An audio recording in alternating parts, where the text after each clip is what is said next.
सही तलफ़्फ़ुज़। आइए सीखें इस लफ्ज़ को सही तौर पर कैसे बोलना है। Vocabulary,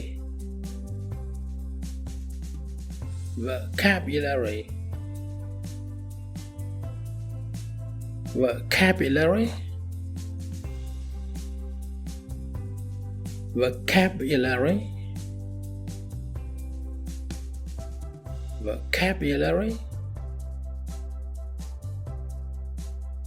vocabulary,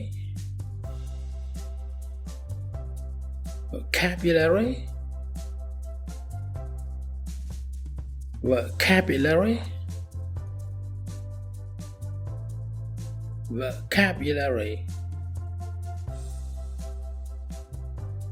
अगर आप किसी भी इंग्लिश लफ्ज़ के बारे में जानना चाहते हैं कि उसका सही तलफ़्फ़ुज़ क्या है, तो उसे बराह मेहरबानी कमेंट्स में लिख दीजिएगा।